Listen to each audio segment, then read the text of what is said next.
लोकतंत्र के चार स्तंभ न्यायपालिका, कार्यपालिका, विधायिका और पत्रकारिता में सबसे भ्रष्ट तंत्र के रूप में आज के तारीख में अगर कोई भी स्तंभ है तो वह है न्यायपालिका।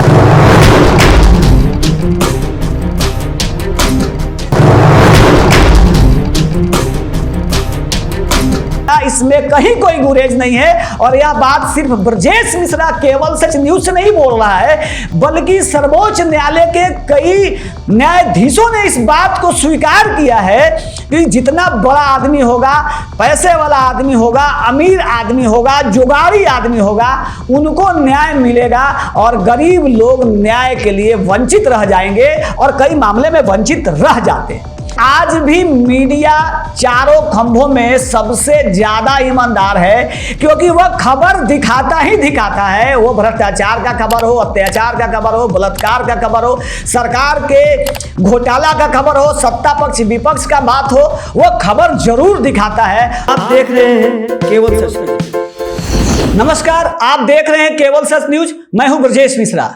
आज हम एक ऐसे विषय पर बात करने जा रहे हैं जो सबके लिए जरूरी भी है और सब लोग परिचित भी हैं। आज समाज में लोकतंत्र के प्रति ऐसी आस्था बन गई है कि जिसको देखिए उसी को लोकतंत्र खतरे में लगता है। और लोकतंत्र का जो चार स्तंभ है, न्यायपालिका, कार्यपालिका, विधायिका और पत्रकारिता, इसी विषय पे हम आज आपको कुछ ऐसी बात बताने जा रहे हैं, ऐसी जानकारी देने जा रहे हैं जो भले ही लगेगा कि ये व्यंग्यात्मक है या फिर हंसने योग्य है, लेकिन सच यही है। हम इसकी बात करने जा रहे हैं क्योंकि आज आप गौर से देखेंगे कि जिस तरीके से आजादी के 75 साल में आजादी के अमृत महोत्सव का काल मनाया जा रहा है, वहां पे सत्ता पक्ष और विपक्ष सभी के लिए लोकतंत्र खतरे में है। बात यहां तक है कि जनता के लिए भी अब लोकतंत्र खतरे में है और जनता के बीच सबसे बड़ी त्रासदी यही है और सबसे बड़ी चिंतनीय और गंभीर विषय यह है कि वह करे तो क्या करे। आज लोकतंत्र का चारों खंभा का एक अपना वजूद है ताकि देश के विकास में वो महती भूमिका अदा कर सके, देश की एकता अखंडता में वो अपने महत्वपूर्ण योगदान दे सके। लेकिन आज लोकतंत्र का चारों खंभा भ्रष्टाचार में इस तरह सम्मिलित हो चुका है, या यूं कहें कि भ्रष्टाचार का एक मजबूत पाया बन चुका है। आज भी लोगों को लगता है कि देश में 100 में 100 बेईमान फिर भी मेरा देश महान का नारा लगना चाहिए, क्योंकि कहते हैं कि 100 में 100 बेईमान फिर भी मेरा देश महान। तो अगर 100 में 100 बेईमान ही हैं तो फिर यह देश कैसे महान हो सकता है? इसका मतलब साफ है कि 100 में 100 बेईमान में भी ईमानदारी की गुंजाइश दिखती है, यानी कि भ्रष्टाचार में शामिल लोग कुछ भी ईमानदारी से काम करते हैं। यही उदाहरण हो सकता है 100 में 100 बेईमान फिर भी मेरा देश महान का। हम बात कर रहे हैं आज सबसे पहले मीडिया की, जिसमें मैं खुद काम करता हूं। पिछले 20 वर्षों का कटु अनुभव मैं आपको यह बता रहा हूं कि आज मीडिया को लोग जिस तरीके से कभी एक जमाने में पुलिस को देख के भागते थे, या पुलिस किसी के दरवाजे पे आती थी, भले ही किस काम के लिए आई है, अच्छा या बुरा, यह बाद का विषय होता था, लेकिन किसी के दरवाजे पे अगर जिप्सी लग गया तो ये लोग सोचते थे कि अमुक घर में कुछ ना कुछ कांड हुआ है, कोई ना कोई घर वाला कुछ खेला किया है जिसके वजह से पुलिस आई है। ये लोग नहीं सोचते कि हो सकता है कि उनका सर्विस वेरिफिकेशन के लिए पुलिस आई हो सकता है कोई बड़ी सूचना जो उस घर में कोई लड़का या कोई लड़की बेहतरीन कार्य किया हो और सरकार उसको सम्मानित किया हो, उसकी सूचना देने के लिए पुलिस आई हो। यह नहीं सोचते क्योंकि यह मानसिकता बन गई है कि पुलिस अगर दरवाजे पे आई है तो जरूर कोई ना कोई बात है, और अगर वो खाली हाथ लौट रही है, मतलब बगैर कुछ किए दिए अगर लौट रही है तो मामला सेट हो गया, यह भी चर्चा में आता है।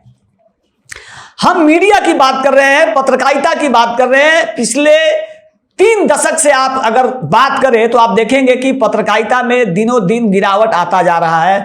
कहीं ना कहीं कोई मीडिया हाउस किसी न किसी पार्टी का प्रवक्ता बन के काम कर रहा है, कोई ना कोई मीडिया किसी ना किसी से लाइजनिंग का काम कर रहा है, कहीं ना कहीं मीडिया विज्ञापन के लिए या फिर स्पॉन्सरशिप के लिए कहीं ना कहीं अपने आत्म स्वाभिमान का गला तो घोटता ही घोटता है। और इसके पीछे भी कई मजबूरियां हैं, क्योंकि संगठन चलाने के लिए कहीं ना कहीं से फंड का लाना आवश्यक होता है। लेकिन हम आज बात कर रहे हैं मीडिया के लोकतंत्र के चौथे स्तंभ की, जो माना जाने वाला स्तंभ है। और यही कारण है कि आज भी मीडिया पर लोगों को भरोसा है। लोकतंत्र के चारों खंभों में चौथा खंभा जो मीडिया है वह भ्रष्टाचार में लिप्त है। इसीलिए कहीं ना कहीं यह बात आम जनमानस के पटल पर भी आने लगा है। और यही कारण है कि आज जनसंचार यानी पत्रकारिता के जो शिक्षा जो कोर्स हो रहा है, पीजी डिप्लोमा का या फिर डिग्री का कोर्स हो रहा है, मास्टर डिग्री का कोर्स हो रहा है, उसमें येलो जर्नलिज्म पढ़ाया जाता है, पीली पत्रकारिता पढ़ाया जाने लगा है कि पत्रकारिता में किस तरीके के भ्रष्टाचार हैं या किस तरीके से भ्रष्टाचार होते हैं।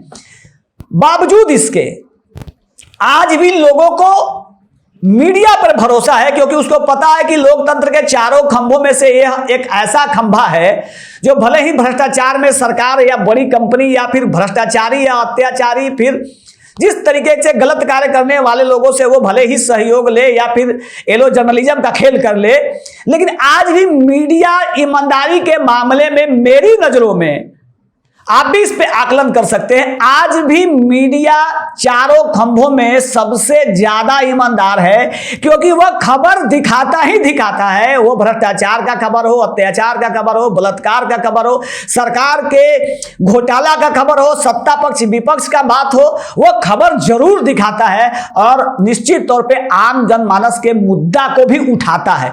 भले ही उसके आड़ में वो येलो जर्नलिज्म कर ले, लेकिन जनहित की बात करता ही करता है। और मीडिया में ईमानदारी का यह सबसे बड़ा मापदंड है कि हम आम आवाम के हकूक की आवाज उठाते हैं। और आज इसी सब चीजों को ध्यान में रखते हुए देश के तमाम बड़े मीडिया घराने, मैं किसी भी पत्रकार का नहीं, किसी चैनल का नाम नहीं लूंगा, लेकिन आज यही एक कारण है जहां पे भ्रष्टाचार और ईमानदारी का समावेश के कारण देश के कई नामचीन पत्रकार बड़े चैनल को छोड़कर यूट्यूबर हो गए।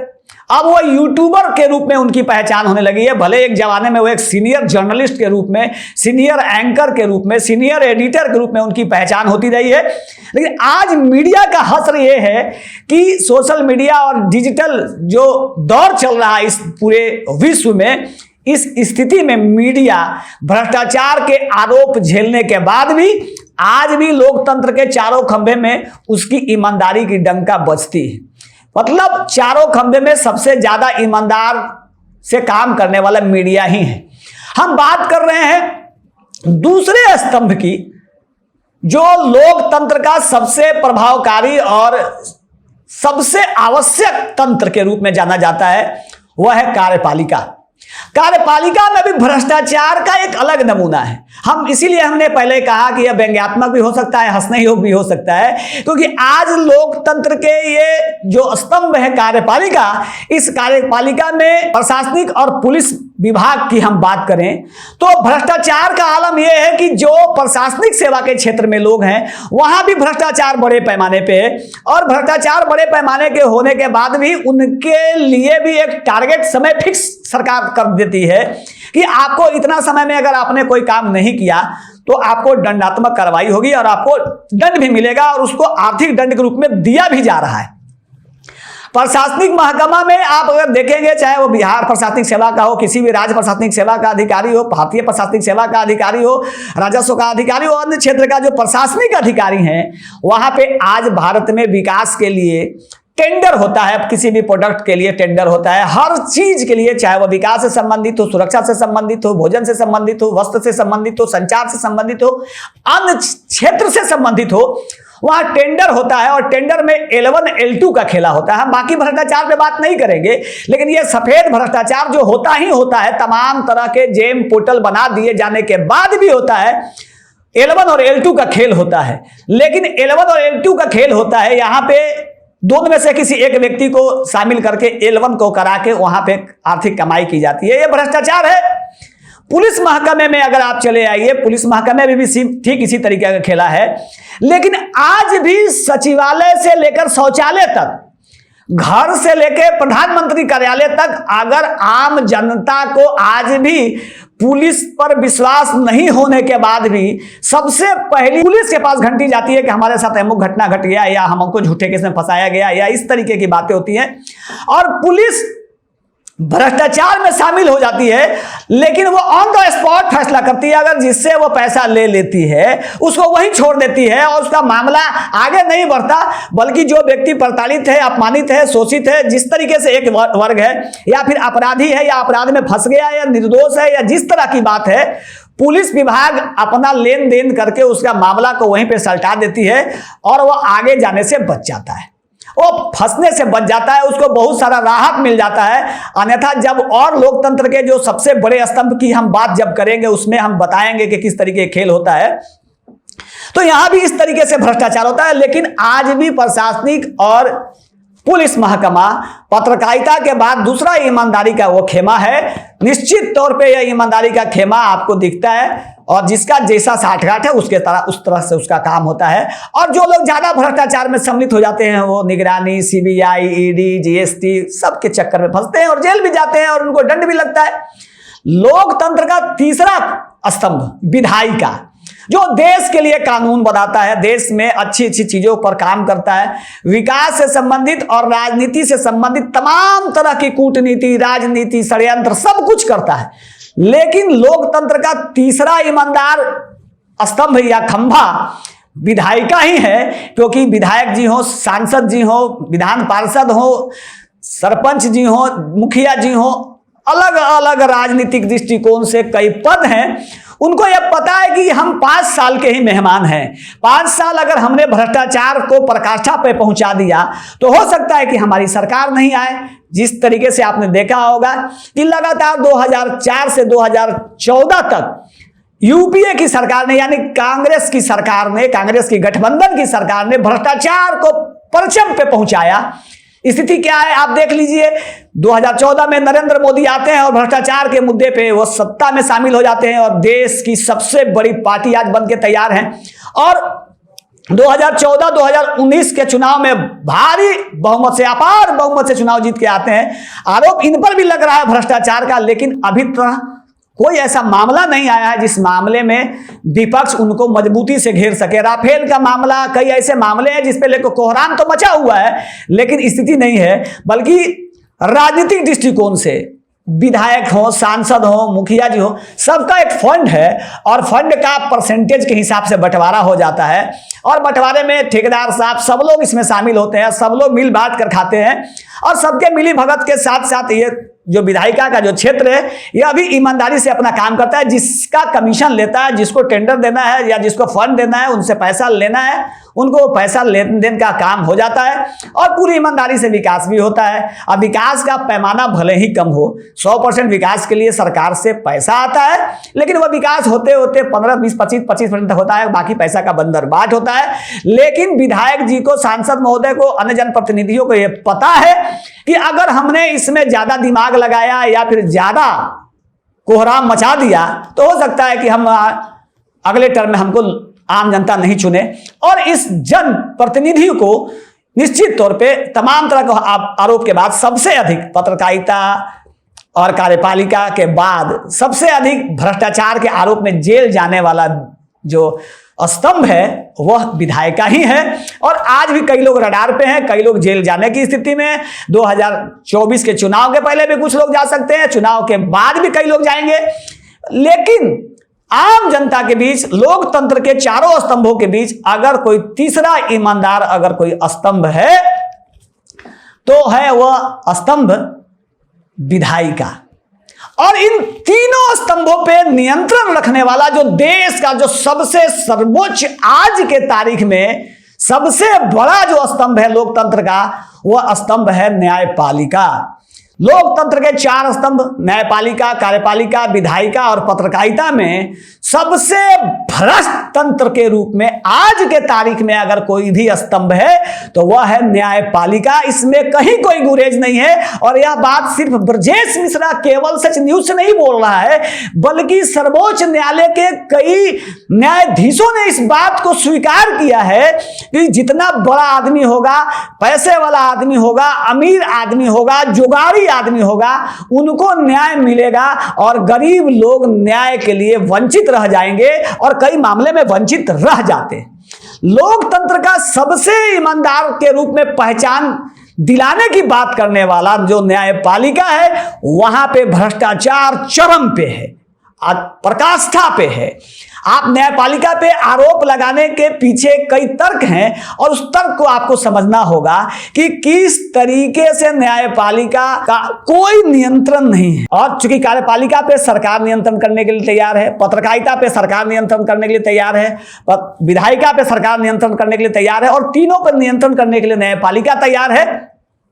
लेकिन न्यायपालिका पर नियंत्रण कैसे होगा? क्योंकि यहां पे जिस तरीके की मनमानी है, जिस तरीके का यहां पे गोरख धंधा चल रहा है, न्यायालय के भीतर जो भ्रष्टाचार व्याप्त है, इस पे बात करने पर हो सकता है कि कई तरह का आरोप मुझ पे लगाया जाए। लेकिन आज के तारीख में लोकतंत्र का सबसे भ्रष्ट तंत्र या न्यायपालिका जो लोकतंत्र का स्तंभ है, वह सबसे अधिक भ्रष्टाचार में लिप्त है।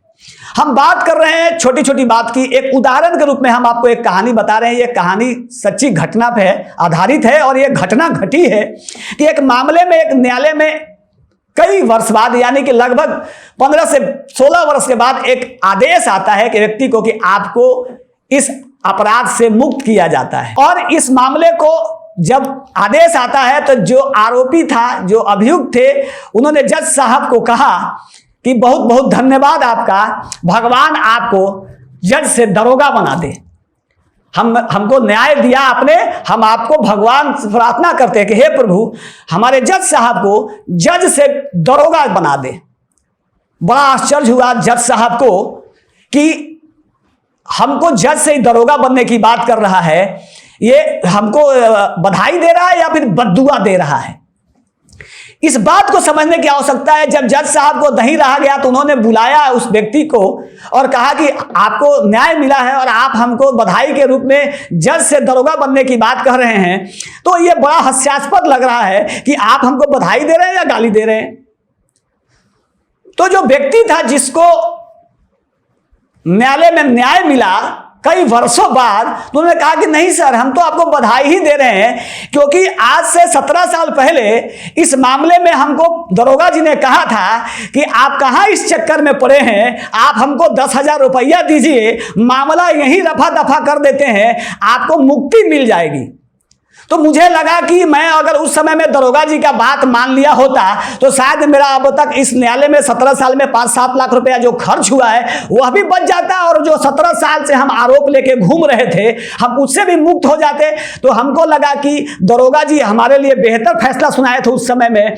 तो हमको लगा कि आपको जज के जगह पे दरोगा ही में पदोन्नति हो जाएगा तो ज़्यादा मेरे लिए अच्छा है, क्योंकि मेरे लिए तो दरोगा ही जी है उस समय में अच्छे न्यायाधीश के रूप में हमको लगे। हमको उस समय बात मान लिए होते तो शायद हमको 17 साल यह पापड़ नहीं बेलना पड़ता, हमको इस तरीके से प्रताड़ना नहीं झेलना पड़ता। ऐसे ही कई मामले न्यायालय में मामले लंबित हैं, लाखों लाख केस पेंडिंग हैं, और बड़े से बड़े न्यायालय में, व्यवहार न्यायालय में बहुत हद तक भ्रष्टाचार उस पैमाने पे नहीं है जितना भ्रष्टाचार उच्च न्यायालय और सर्वोच्च न्यायालय में है।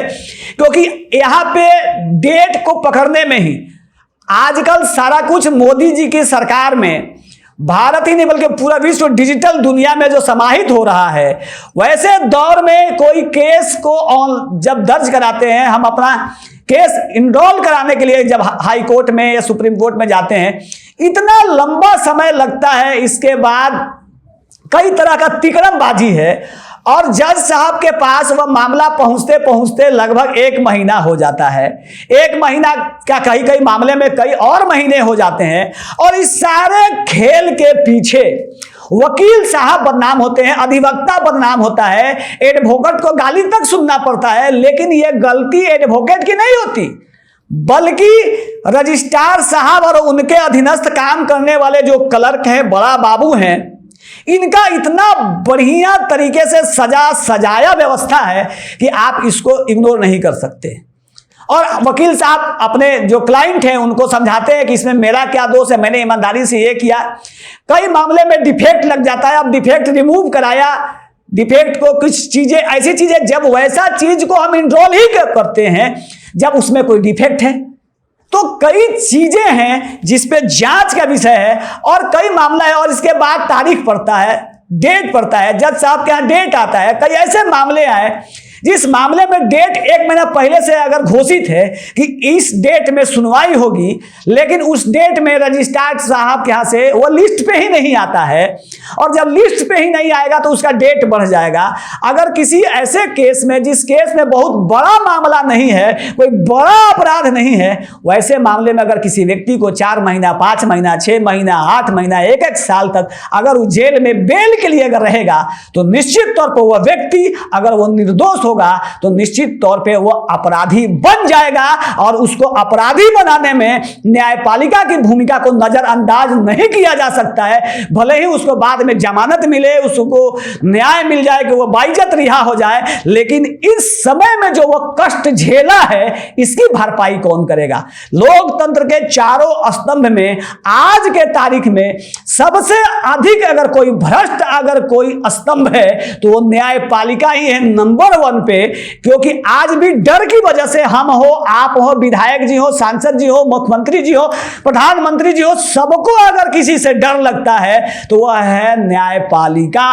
न्यायपालिका को सबसे डर लगता है। लेकिन ऑफ द रिकॉर्ड अगर आप बात करें, अगर आप उनको कहे कि यह खबर नहीं छापा जाएगा, यह खबर नहीं दिखाया जाएगा, आप ऑन द रिकॉर्ड नहीं बल्कि ऑफ द रिकॉर्ड बोले, तो हर लोकतंत्र के स्तंभों में से न्यायपालिका के स्तंभों को छोड़ दीजिए तो सभी स्तंभों को लगता ही है कि सबसे बड़ा भ्रष्ट का तंत्र है वो न्यायपालिका है। डर की वजह से लोग कहते हैं कि हमको कानून में भरोसा है, हमको न्याय पर भरोसा है, और न्याय मिलता भी है। ऐसा नहीं है कि सबके सब जज या सबके सब रजिस्ट्रार भ्रष्टाचार में ही सम्मिलित हैं, लेकिन भ्रष्टाचार का सबसे महत्वपूर्ण जगह आज के तारीख में न्यायालय ही बन चुका है, क्योंकि न्याय में बहुत विलंब होता है, और विलंब से बड़े बड़े जगहों पे बोर्ड लगता है, देरी होने से असंतोष बढ़ता है। तो देरी होने से सिर्फ असंतोष बढ़ता है का स्लोगन का बोर्ड लगा देने से संतोष नहीं आता। और यही कारण है कि आज लोग खुलेआम आजादी के नाम पे, चाहे हम हो, आप हो, कोई और हो, वो खुलेआम देश की एकता और अखंडता पर गाली दे के निकल जाता है। न्यायपालिका का आप जुगाड़ देख लीजिए कि उसकी इच्छा है, जज साहब की इच्छा है तो वो संज्ञान स्वतः लेंगे, उनकी इच्छा है तो वह स्वतः संज्ञान नहीं लेंगे। अगर न्यायपालिका में आईपीसी सीआरपीसी के तहत अगर कोई फैसला या जमानत या न्याय मिलना है तो फिर ये जज साहब का विशेष अधिकार क्यों कि उनकी इच्छा होगी तो वो बेल देंगे और उनकी इच्छा नहीं होगी तो वो बेल नहीं देंगे। जब अगर सीआरपीसी और आईपीसी का मामला के आधार पर ही बेल मिलना है तो फिर उनकी इच्छा पर ही जमानत क्यों? यह एक चिंतनीय विषय है और इस पर गंभीरता से ध्यान देना होगा, क्योंकि एक समय के कालखंड में ये आजादी के पूर्व अंग्रेजों द्वारा बनाया हुआ जो काला कानून है वो आज भी इस देश में चल रहा है। और डर की वजह से आजादी के 75 साल के बाद भी डर की वजह से लोग न्यायालय में कुछ बहुत सारी बात नहीं बोलते। पुलिस के खिलाफ आज जो आक्रोश दिखता है, विधायक सांसद के प्रति जो आक्रोश दिखता है, मीडिया के प्रति जो आज आक्रोश दिखता है, वो न्यायपालिका के प्रति नहीं दिखता। उसका सबसे बड़ा कारण यही है कि उसको पता है कि हम न्यायालय के विरोध में बोलेंगे तो मुझे इसका बड़ा दंड भुगतना पड़ सकता है। कानून पे सबको भी भरोसा है, हमको भी भरोसा है, लेकिन आज हमने जो भ्रष्टाचार के लोकतंत्र के चारों स्तंभ पे हमने बात की, आज भी सबसे बड़ा भ्रष्टाचार का कोई अड्डा है तो वो न्यायपालिका है, 1 नंबर पे। दूसरे नंबर पे विधायिका है कि जो विधायक सांसद मुखिया चुनाव जीतने के पहले साइकिल से चलते थे वो अचानक एक ही टर्म में फॉर्च्यूनर पे चलने लगते हैं, स्कॉर्पियो पे चलने लगते हैं, बोलेरो पे चलने लगते हैं। तो आखिर वो पैसा आता कहां से है, यह एक जांच का विषय है। लेकिन इसके बाद भी उनके अंदर एक भय है कि 5 साल के बाद उनको हो सकता है जनता हटा दे। इसीलिए भ्रष्टाचार का दूसरा अगर कोई स्तंभ है तो वह है विधायिका। तीसरा जो काम करके कमाता है, किसी को काम दे के कमाता है, वह तीसरा भ्रष्टाचार का तंत्र है, वह है कार्यपालिका। और लोकतंत्र का जो चौथा खंभा जो बेवजह भी बदनाम होता है, और कई बार तो सच भी है कि मीडिया बिकता है। और इसीलिए आज लोग कहते हैं कि पहले खबर छप के बिकता था, आज बिक के खबर छपता है, इस तरह का आरोप लगाया जाता है। लोकतंत्र के सभी स्तंभ में नंबर 1 पे आज भी भ्रष्ट होने के बाद भी 1 नंबर का ईमानदार अगर कोई स्तंभ है तो वो है पत्रकारिता। अगर भ्रष्टाचार का दूसरा ईमानदार का कोई तंत्र है वो है कार्यपालिका, भ्रष्टाचार का तीसरा ईमानदार कोई तंत्र है वो है विधायिका, और भ्रष्टाचार का जो सबसे चौथा स्तंभ है न्यायपालिका, वो भ्रष्टाचार में सबसे अधिक सम्मिलित है। डर की वजह से लोग नहीं बोलते, और ये आम जनता जो सबका चिंता और सबका रखवाली करता और सबके प्रति निगाह रखता है, वह सब कुछ देखते हुए मजा लेती है। विधायक से वह चुनाव के समय में अपने वोट की एक कीमत वसूलती है, पत्रकार को सूचना देने के लिए उससे भी कम कीमत वसूलती है, और न्यायपालिका में तो उनका कोई जुगाड़ लग ही नहीं सकता है, और पुलिस महकमे पर भी वह आरोप लगाने से नहीं चूकती है। लेकिन आम जनता भी कहीं ना कहीं चारों स्तंभों को भ्रष्टाचार में लिप्त कराने में उनकी भी एक महत्वपूर्ण भूमिका होती है। इसलिए आज के तारीख में भारत में लोकतंत्र खतरे में है, चाहे वो सत्ता पक्ष के लोग हों या विपक्ष के लोग हों, कार्यपालिका के लोग हों या फिर विधायिका के, पत्रकारिता के लोग हों या आम जनता के। इसीलिए हमारा देश में कहा गया है 100 में 100 बेईमान फिर भी मेरा देश महान। जय हिंद। मैं ब्रजेश मिश्रा और आप देख रहे थे केवल सच न्यूज।